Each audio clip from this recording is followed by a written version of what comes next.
Nathan Harper never imagined that a simple act could change his life forever. It was an ordinary September afternoon in the U.S. He had just left work, exhausted, and decided to stop by the local grocery store near his apartment to pick up a few things before heading home. The line was long and he just wanted to get home and rest. In front of him stood an elderly man, his white hair neatly combed, dressed in simple but clean clothes, holding only a loaf of bread, a carton of milk, 2 eggs, and a small package of pasta. When it was his turn at the register, the cashier announced the total, $23.50. The elderly man searched his pockets, counted a few bills, and whispered, "I only have $18. The line behind them grew impatient.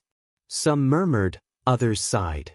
The old man began placing the pasta back into his cart, embarrassed. Nathan felt a pang in his chest. He remembered his grandfather, who had passed away 2 years earlier. Without thinking, he extended his card to the cashier. "Let me pay for that," he said. The elderly man looked surprised. "You don't have to, son. I can come back another day." "Please accept it. It's really no trouble," Nathan insisted. He paid for the man's groceries along with his own. As they stepped outside, the old man grasped his arm, eyes glistening with emotion, and said softly, "Thank you, son. You have no idea what you just did." Nathan smiled, feeling the warmth of gratitude, unaware that this simple act, $23.50, was only the beginning of a chain of events that would completely transform his life. He had no idea that, within an hour, 3 black cars would appear at his doorstep, or that the man he had helped was not who he seemed to be. If you've ever wondered how an act of kindness can change everything in an instant, stay with me until the end of this story. You won't believe what happened next. Before we continue, make sure to subscribe to the channel Golden Tales and hit the bell so you never miss an emotional story like this. And in the comments, tell us, what country and region are you watching from?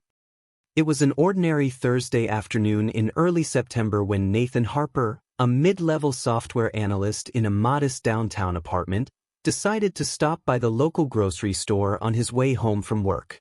The sun was dipping behind tall office buildings, casting long shadows across the quiet streets, and Nathan, exhausted from the relentless pace of his job, just wanted to grab a few essentials and retreat to the comfort of his small living room.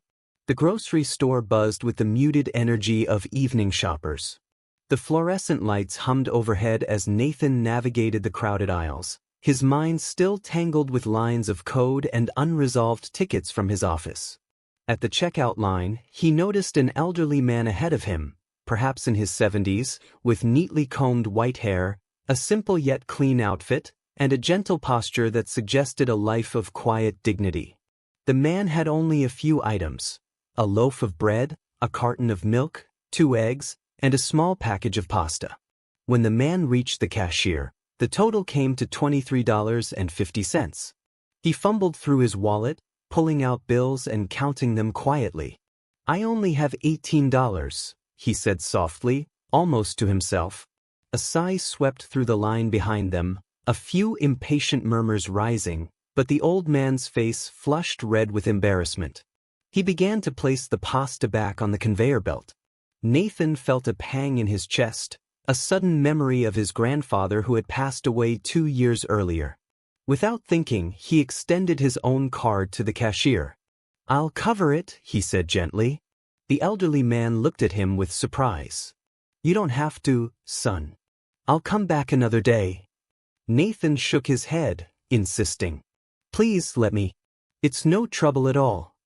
The cashier processed the payment, and Nathan combined the old man's groceries with his own. As they stepped out into the fading sunlight, the elderly man grasped Nathan's arm, his eyes glistening with emotion. "What's your name, son?" "Nathan Harper," he replied. The man scribbled something on a small scrap of paper. "Thank you, Nathan. You have no idea what you've done for me today. It's my wife's birthday. She's been in the hospital for 3 months. I wanted to make her a little soup, something simple. And you've helped me in a way words can't express." They shared a brief, profound hug, a kind of hug that seemed to carry a lifetime of gratitude and vulnerability. Nathan returned home, carrying a warmth in his chest, the image of the frail but dignified man etched into his mind. Nathan's routine was simple: work, home, and the occasional distraction of Netflix on the couch. About an hour later, as he settled into a quiet evening, a sudden noise of engines and screeching brakes outside caught his attention. He looked through the window, and his heart skipped a beat. 3 black sedans pulled up in front of his building, windows tinted, parked in a precise line. The doors opened in unison, and 3 men in sharp black suits stepped out. It was a scene straight out of a thriller movie. Nathan's phone rang. The number was unknown. Hesitant, he answered, his voice trembling slightly. "Hello." "Nathan Harper?" a serious, professional voice asked. "Yes, who is this? What's happening?" "Please come down. It's about the gentleman you helped at the store today. It's important." Before Nathan could respond, the line went dead. Panic mingled with curiosity as he debated whether to call the police. But something told him to wait, to trust the unfolding moment. He descended the staircase slowly, each step the mixture of trepidation and anticipation. The 3 men stood waiting in perfect alignment. The one in the center, slightly older, stepped forward and extended his hand. "Mr. Harper, my name is Charles Grant. I work for the Mendelsohn family." Nathan blinked, confusion flooding him. "Mendelsohn? The man I helped, what is this?" Charles smiled, the first warmth Nathan had seen on his face. "The man you assisted is Robert Mendelsohn. Perhaps you've heard of him? He owns one of the largest construction companies in the country." Nathan felt his knees weaken. The man in the grocery store, the one claiming his wife was in the hospital, appearing fragile and ordinary, was Robert Mendelsohn, a titan of industry. "I don't understand," Nathan stammered. Charles chuckled softly. "It's true. Mr. Mendelsohn's wife is indeed in the hospital. But the financial story he told you, well, that was part of something more significant. Robert Mendelsohn had spent his life building an empire, yet he lived in such a way that he never allowed his wealth to define his humanity. Every month he embarked on a personal experiment. Armed with only $20, he visited local stores alone, intentionally leaving behind credit cards and security. He called it the test of kindness. His goal was simple: to see if anyone would assist an elderly man in need without expectation of reward. "In 5 years," Charles continued, "you are only the 3rd person who has stepped forward to help. Most people walk by, pretend they don't see, or even mock him quietly." Nathan's hands shook as Charles handed him an envelope. "Mr. Mendelsohn asked me to give this to you personally." Inside, Nathan found a handwritten note and a card. The note read, "Nathan, today you gave me more than $23. You gave me hope that kindness still exists in the world. My wife will be delighted to hear this story. I understand you work in technology. I have a proposition for you. My company is launching a new innovation division, and I need someone to lead it, someone with heart, not just a resume. The starting salary is $30,000 a month. If you accept, Charles will explain everything. If not, that is also fine. Thank you for reminding me why it is worth continuing to care." Nathan could barely breathe. $30,000 a month, 5 times his current income, was unimaginable. Charles handed him another sheet of paper with instructions for the following Monday. "But why me?" "It was just $23, Nathan asked, still in disbelief. Charles looked him in the eyes. "Mr. Mendelsohn believes that true character is revealed in small acts, not grand gestures." Nathan accepted immediately. How could he refuse? That Monday, he entered a gleaming downtown skyscraper, the kind of place that shimmered with ambition and affluence. In the expansive conference room, Robert Mendelsohn waited, impeccably dressed, eyes gleaming with recognition. "Nathan, my savior from the grocery store," he said warmly, embracing him as though they were lifelong friends. Nathan shared the story with his wife that evening. Tears rolled down her cheeks as she whispered, "There are still good people in the world." Over the next 3 years, Nathan worked alongside Robert, absorbing lessons that transcended the corporate world. He learned that true success was not measured by profit margins alone, but by the impact on people's lives. Robert's wife recovered, and Nathan discovered the hospital where she had been treated was owned and funded by the Mendelssohns, a sanctuary for those without means. Payment was never demanded from those who could not afford it. One afternoon, Robert called Nathan into his office. "Nathan, I'm retiring.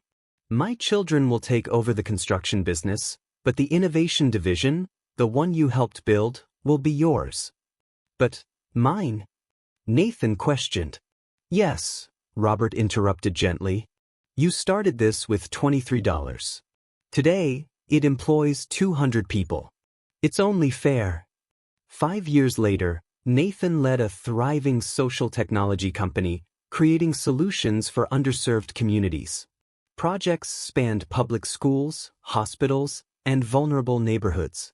Once a month, he revisited the grocery store, $20 in his pocket, not as a test, but as a reminder that small acts of kindness could ignite monumental change. Just last week, he had helped a woman whose card had been declined for $15. She wept, embraced him, and later sent a heartfelt message. "You saved my day. God bless you." Robert Mendelssohn passed away last year. Thousands attended his funeral, many unknown to Nathan, people whose lives he had touched silently, without recognition. In a final letter, Robert wrote, "Nathan, you once asked why I conduct the grocery store test. It's simple. I search for people like you, those who help without expecting anything in return. The world needs more of this. Continue planting kindness. Seeds always grow, even if it takes time to see the harvest. Thank you for accepting that hug. Today, when you see someone in need, do not hesitate. It doesn't matter if it's $1 or 1,000, the gesture is what counts." Nathan understood then that the black sedans, the tense moments, and the encounter with powerful men were only the visible threads of a tapestry woven by a simple, unassuming act of generosity. The true power, he realized, lay in the choice to act without judgment, without expectation, and without hesitation. A gesture worth $23 had changed his life forever, and perhaps countless others, reminding him that sometimes the most profound revolutions begin quietly in the aisles of an ordinary grocery store.